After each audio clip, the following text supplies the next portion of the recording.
Up front tonight, April 30, 1975, 6 years ago today, a moment of crisis. That's the day the U.S. pulled the last Americans out of Vietnam, ending one of the most tormenting episodes in our history. 1,300 Americans trapped in Saigon, and the North Vietnamese were closing in fast. The order comes from the White House, get them out. And tonight we have the dramatic story of their rescue. Here with the story of that moment of crisis is Tom Jarrell. Tom? Hugh, a war with U.S. involvement for over 20 years ended abruptly within just a matter of days. Most U.S. military personnel, of course, had already been withdrawn from Vietnam. But there were still hundreds of U.S. support troops, diplomats, and intelligence agents, the U.S. community, which worked largely out of the American embassy. As Vietnam fell, they, along with their Vietnamese employees, were surrounded and threatened with death or imprisonment unless they could quickly escape. Only now, years later, do some of the eyewitnesses to those last tumultuous days feel free to describe what happened back then. Their withdrawal occurred in a busy year, and America quickly turned this important page in history and moved ahead. But tonight, we re-examine it. 1975, the year the war in Vietnam ended. That year, this song topped the charts. America jumped the gun with bicentennial fever. It was the year Patty Hearst was at large and finally captured. When the Concorde flew the first supersonic test flights, and when President Ford twice found himself being shot at, Aristotle Onassis died in 1975, and Jimmy Hoffa disappeared without explanation. Ruffian went after the Triple Crown that year, then broke a leg and would have to be destroyed. It was a year of small cars, big victories, marriages, remarriages, and smash movies. But it was the American evacuation of Saigon that was the single most important event of 1975, best remembered by this scene of a U.S. helicopter picking up Vietnamese and Americans trying to escape from a Saigon rooftop. It was the largest helicopter evacuation in history, pulled off 6 years ago today by a cast of characters that span the globe. In Washington, President Ford and Secretary of State Henry Kissinger. Together, they directed the last day from the Situation Room in the basement of the White House. In the military, General Richard Carey, the highest-ranking officer on the scene during the evacuation. Major Jerry Berry, the helicopter pilot who logged over 18 hours straight during that last day. Sergeant Juan Valdez, a Marine security guard, the last American to evacuate Saigon. Sergeant Carl Richardson, helicopter crew chief. And Sergeant Raymond Cato, chopper maintenance man. In the press, correspondent Ken Kashiwahara, ABC's last man in Saigon. Jim Laurie, the only American television correspondent to stay in Vietnam after the evacuation. He went back for this 2020 story. Dirk Halstead, Time magazine photographer on assignment in Saigon. David Kennerly, the official White House photographer during the Ford administration. And at the beleaguered American embassy in Saigon, Ken Moorfield, brought to Vietnam as the ambassador's personal aide and put in charge of setting up a formal evacuation center. Denise Pham, a radio disc jockey known as Mother Vietnam, employed as a propagandist by the U.S. Embassy. Frank Snepp, the CIA's chief political analyst in Saigon. And Graham Martin, a career diplomat, whose toughest assignment wound up being the highly controversial ambassador to Vietnam.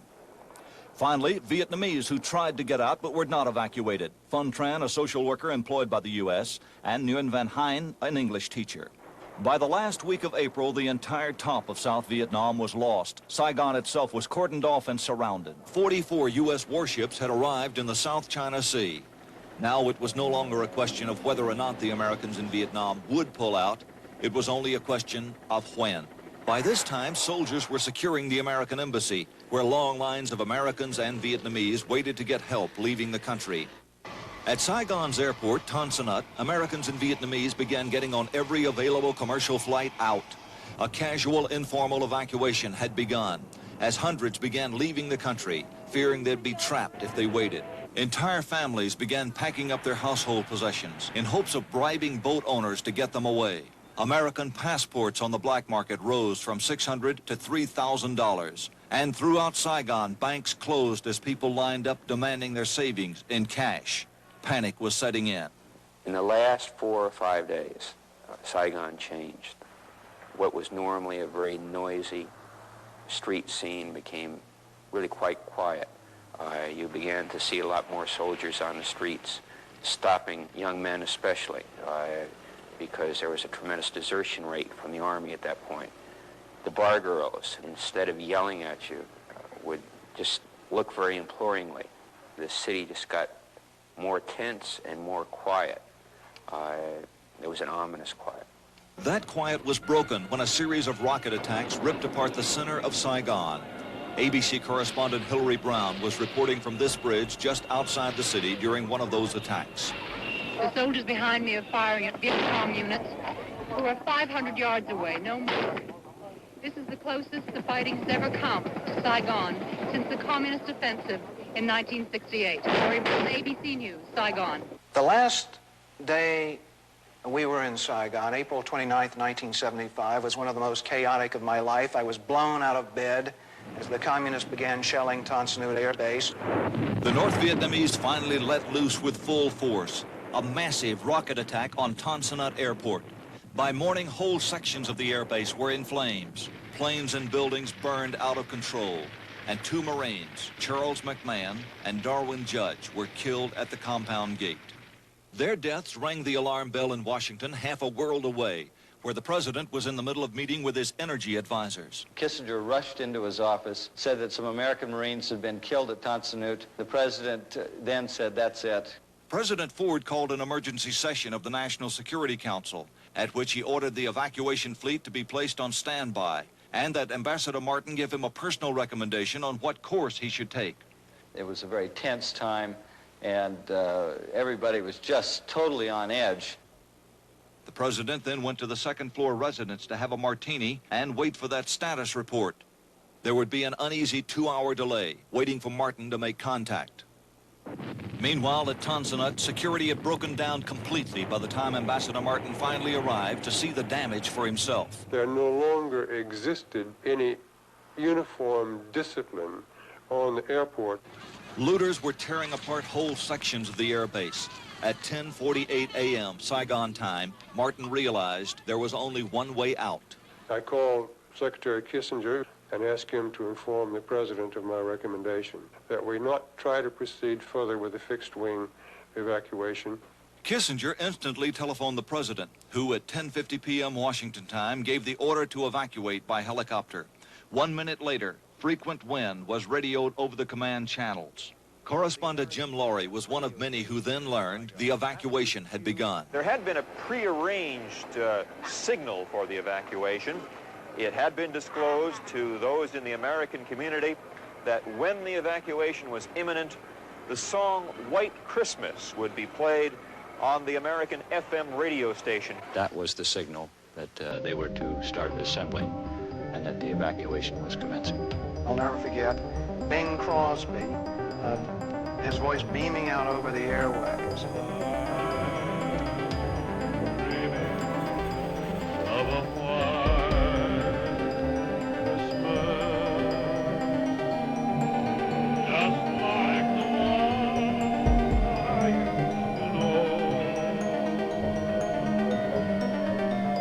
I think we're actually having a chow, and we're coming down to man them up and take off. Everybody knew then it was going. This is not a drill. This is not a drill. April.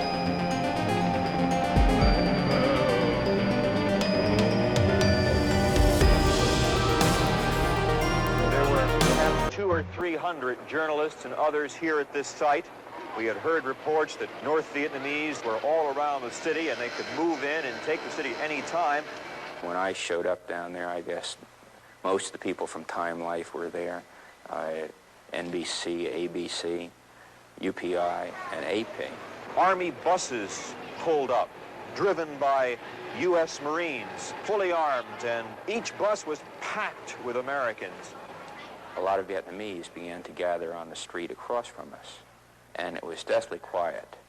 We were all standing out there with our bags and typewriters and cameras, and it was obvious we were going to go somewhere. And the Vietnamese obviously knew that we were going to go somewhere, and they looked at us, and we looked at them, and there was a lot of looking down at the ground about that point. Forced to leave much of their equipment behind, the journalist hurriedly boarded the buses. The bus started off through the back streets of Saigon, and we pulled up behind the embassy. In all the confusion, the press bus, which was supposed to have headed directly to Tan Son Nhut, made an unplanned stop at the American embassy. We were behind the embassy itself, and when people became aware that the bus that was next to the wall had Americans on it, they figured this was a way that they could get out. And people started to bang on the sides of the bus. And they had wire netting on the windows to make sure no grenades were thrown in. And people were hitting on that bus so hard that after a while the netting became covered with blood from people's hands. And finally the Marine who was running the bus said, well, let's get out of here. Meanwhile, at Saigon's port, getting on a separate evacuation bus, was ABC correspondent Ken Kashiwahara. As we were pulling out of the port, a Vietnamese man holding a baby ran alongside, and he shouted to us inside. He said, take my baby, take my baby, please. But at that point, he tripped and fell, and the baby fell under the wheels of the bus, and the bus ran over the baby. All that day at Saigon's port, Vietnamese were desperate, cramming themselves on barges or in a flotilla of smaller boats that headed out into the rough waters of the South China Sea to awaiting American ships. Back on land, as different evacuation buses headed toward the airport, they were faced with one final obstacle. Vietnamese guards at the gate of Tan Son Nhut refused to let them pass. The Marines decided they would just rush the gate. They rammed through the gate, managed to get onto the base. You could see black smoke coming up from the Air America facility. Some rockets started to come across the top of the buses. The soldiers got everybody out of the buses, told everybody to bend down low and run into the Defense Attaché's building. All of a sudden, we could see the F-4s come in. They began to rocket the North Vietnamese position. We flew directly into the DAO compound and started to set up for business. We saw the first helicopters come in, the Jolly Greens, very big Chinooks. They came into this area right next to the DAO. Back ramp went down, and Marines came running off. Being a crew chief, I'd be up front, and I'd be, waving the people in. And then the first mech would be out the ramp, helping the people up, pushing them in. People have been told they're only going to be allowed to have one bag apiece. People would wear 3 and 4 suits, trying to get as much as they possibly could out. People crowded in, and they just want to pick their own spot. That's no way, just get up there, you have to get up there. Sometimes, you'd almost have to step on people so you could get out there and get the people in. The minute they would get one helicopter full, another helicopter would come in, take its place, Marines would come running out, go into defensive positions, and the process would start all over again. Even with machine gun cover from overhead, by mid-afternoon, Marines at the airport could no longer contain the crowds. So it was decided to shift the evacuation to the more protected American embassy. Jim Laurie, who had decided not to evacuate with the others, watched the shift from the roof of the Caravel Hotel. Right behind me, we looked out and we saw the helicopters come in from the South China Sea and pick up people on the roof. I think I was the first airplane in, first Marine Corps helicopter into the embassy compound. We'd come in over the left side of the building and then drive it in on top of the roof. Juan Valdez was a Marine guard at the embassy. I was roving around from place to place. At one time, I found myself at the ground floor at the parking lot with those people, and at other times, I would go up to the roof and see how that evacuation was going on. The Marine ground forces were actually in charge on the roof. They were bringing people up through the hatch, and it'd be a matter of a couple minutes, and you'd be fully loaded with anywhere between 15 and 25 people and ready to go. All afternoon, choppers landed on the rooftop and in the secure compound below, where yellow flares were used to direct the pilots into the landing zone. Automatic rifles were carried by most of those helping with the evacuation, but handguns were taken from the evacuees themselves and tossed into the embassy swimming pool, around which people stood patiently, consolidating suitcases and awaiting their turn on one of the incoming helicopters that would fly them to the safety of an American ship. Different helicopters went to different ships. As soon as they would set down, the evacuees would run off. The helicopters would be refueled, and they would take off again. Also flying out to American ships offshore in the South China Sea were small Vietnamese planes and helicopters. Their pilots and crews were fleeing to the U.S. warships for safety at any cost. But none of the Vietnamese pilots could figure out the landing patterns, and they refused to make radio contact. The air boss is saying, please, somebody talk to me.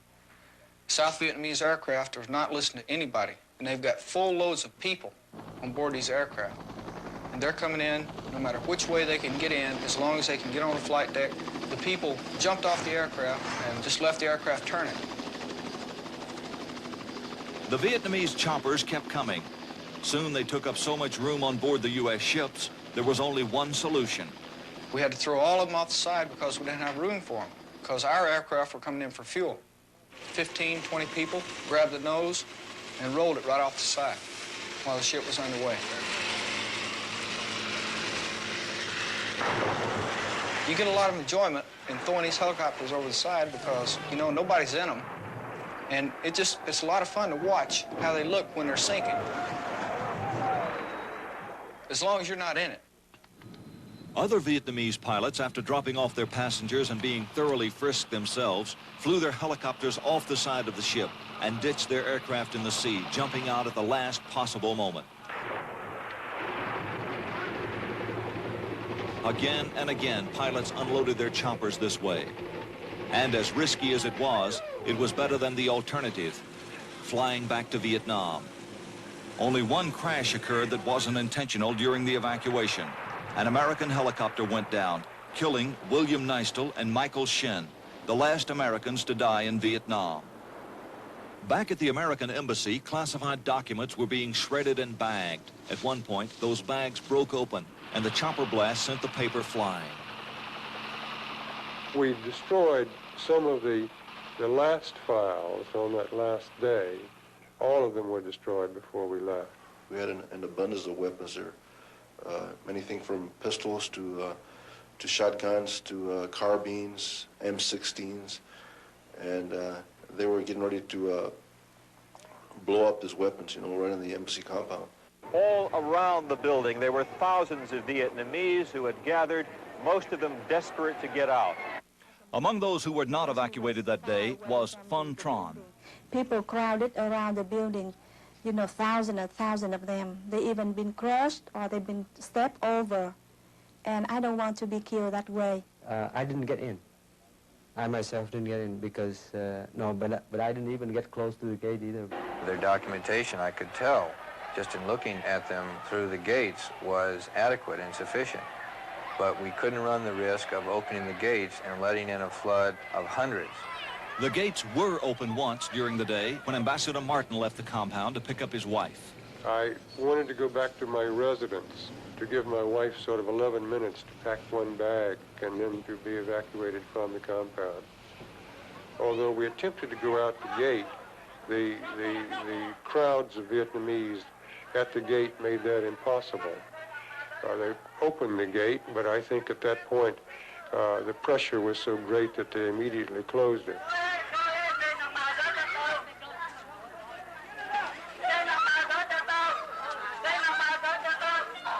As this scene took place in front of the embassy, Martin slipped out the back, picked up his wife, and made sure she was flown out of Saigon.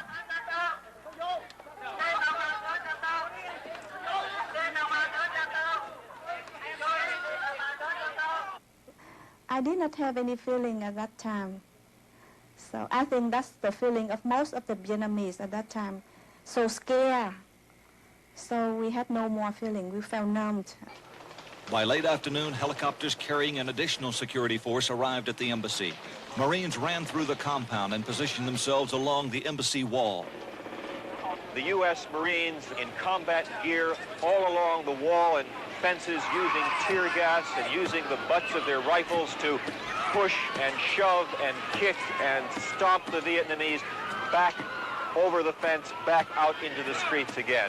The only people we could take a chance on taking in were those who either had an American passport or a Western faith.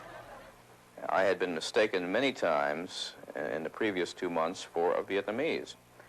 So I had this real fear that once I got to the top of the wall, the soldiers and Marines would simply push me back or kick me back, which is what they were doing to the Vietnamese. The only thing I could think of was that if I got to the wall and the Marines started kicking me back down, I was going to shout in perfect American English, "The Dodgers won the pennant." Marines did not stop Kashiwahara, who scrambled over the wall and into the compound. All during that period, there were telephone calls, radio calls still, from people who were abandoned. You told me to meet you at this particular spot. Where are the Americans? The voices came in over the radios. We finally got through, and the only thing that we knew and we heard at that time, painfully, was, "Go, good luck." We did try to take out all those to whom we had a very definite responsibility. I felt a complete abandonment. I mean, here we are just not nobody off the street.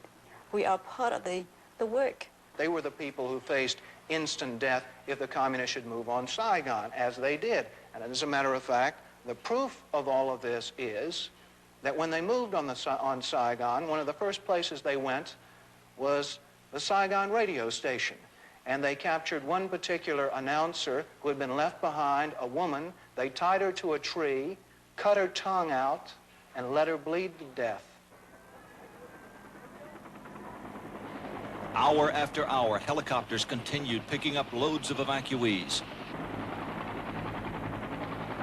And as night fell, the choppers kept coming. The weather began to deteriorate, as it often does near the water and the coast like that at night. When we got in, started going in there, everything was just dark, except for the lights right there in the landing area.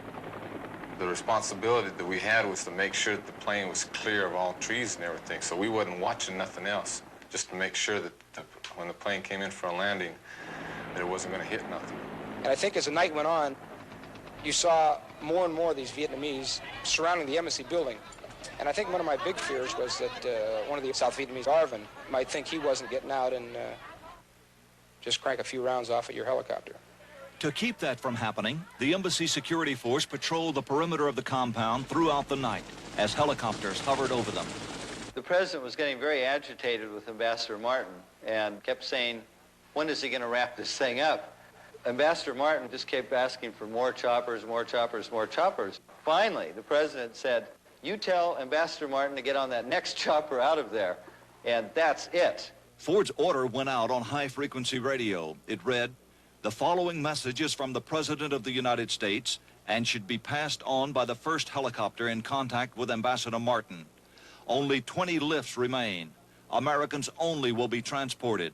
Ambassador Martin will board the first available helicopter, and that helicopter will broadcast, 'Tiger, Tiger, Tiger,' once it's airborne and en route."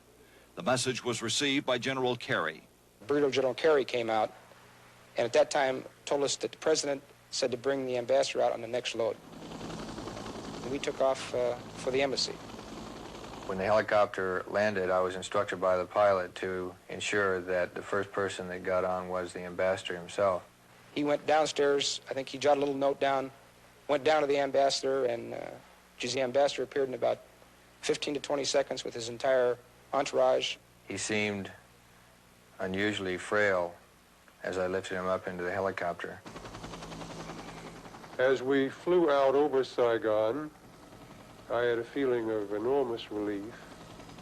One could see the lights outlining the river. One could see one or two flashes of gunfire in the distance.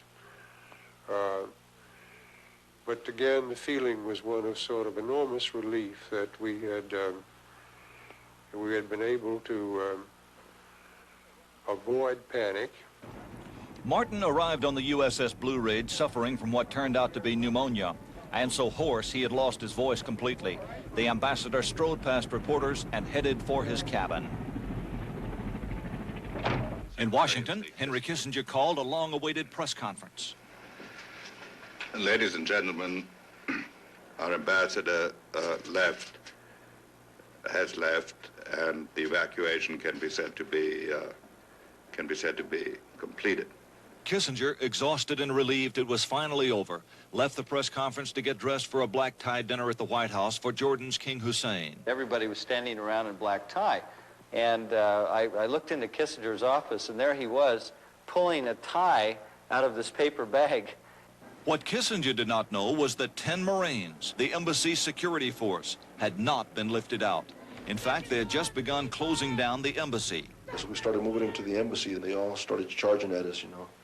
And we got to the door, and we had to sort of fight our way to get push some of those people out of the way, and finally close the big doors, you know. Everybody was smiling, and really it had gone very well. Something of that magnitude had been pulled off. We sealed the doors, both doors, and we went up to the roof through the elevators, and then we locked the elevators up on the embassy roof.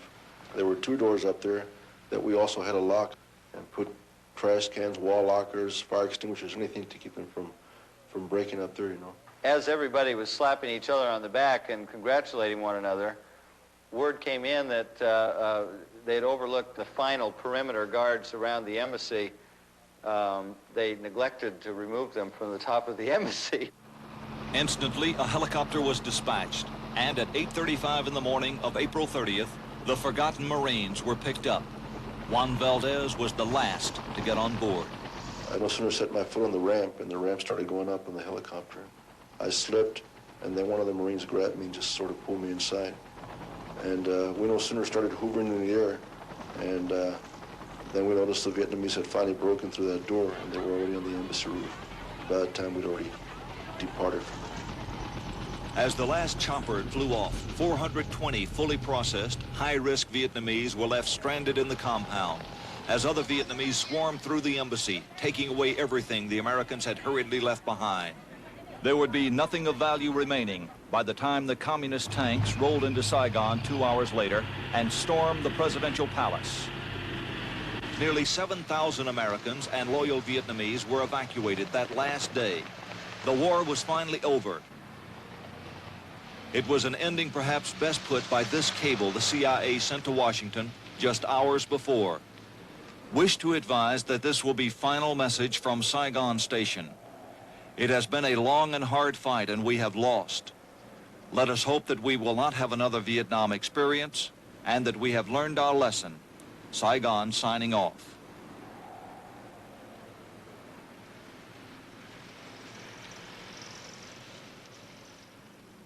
Tom, it's important to note that, particularly tonight, that even this week another boatload of Vietnamese refugees was picked up in the South China Seas by an American warship. So the unsanctioned evacuation seems to be ongoing. But tell us about the 2 Vietnamese in your report who were not airlifted out. Hugh, it took them about 3 years before they finally did get out by boat, part of a stream of about 1 million refugees from that country. What about all the others who helped the U.S. and didn't get out? Reports are somewhat sketchy, but official U.S. estimates say that about 200,000 were locked up in prison by the North Vietnamese. Unofficial estimates are much higher, about 700,000. Of course, many have died there. Thank you, Tom.